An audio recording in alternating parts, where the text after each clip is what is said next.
চেন্নাই টেস্টে ভারতকে প্রথম ইনিংসে ৩৭৬ রানেই আটকে দিয়েছিল তারা।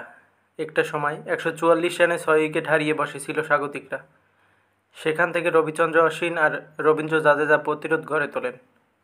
দ্বিতীয় ইনিংসেও বাংলাদেশ একটা সময় ৬৭ রানে ভারতের ৩ উইকেট তুলে নিয়েছিল।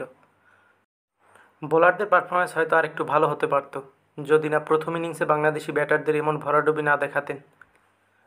প্রথম ইনিংসে ১৪৯ রানে অল আউট হয়ে যাওয়ার পরই আসলে ম্যাচ থেকে ছিটকে যায় বাংলাদেশ। দ্বিতীয় ইনিংসে তারা করে ২৩৪ রান। সব মিলিয়ে চেন্নাই টেস্টে বাংলাদেশি ব্যাটারদের পারফরম্যান্স একদমই ভালো ছিল না। প্রথম ইনিংসে শীর্ষ ৫ ব্যাটারদের মধ্যে ২ অঙ্ক ছুঁয়েছিলেন কেবল শান্ত।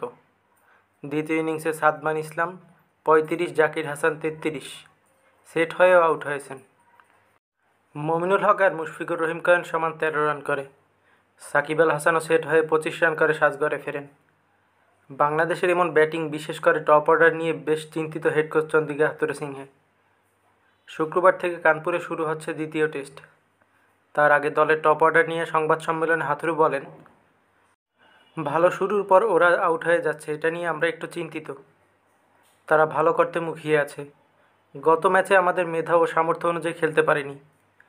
সাদমান ইসলাম, জাকির হাসান, নাজমুল হোসেন শান্ত, মমিনুল হক শীর্ষ ৪ ব্যাটারই বাঁহাতি। এই কম্বিনেশন কি ভোগাচ্ছে? হাথুরু তা মানতে নারাজ।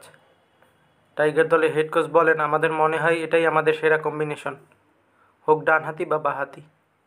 একাদশে পরিবর্তন নির্ভর করছে কাল উইকেট দেখার উপর। সেট হয়ে ব্যাটারদের আউট হওয়া প্রসঙ্গে হাথুরু বলেন, ভালো শুরু পেলে ইনিংস বড় করতে হবে, এটাই দুশ্চিন্তার বিষয়। ক্রিকেটে কেউ ৩০ বল খেলে ফেললে উইকেটে থিতু হওয়া জরুরি। কীভাবে প্রতিরোধ গড়তে হবে ভারতের এই দল তা ভালো করেই জানে, তাই আমাদের দীর্ঘ সময় ধরে ভালো ব্যাট করে যেতে হবে।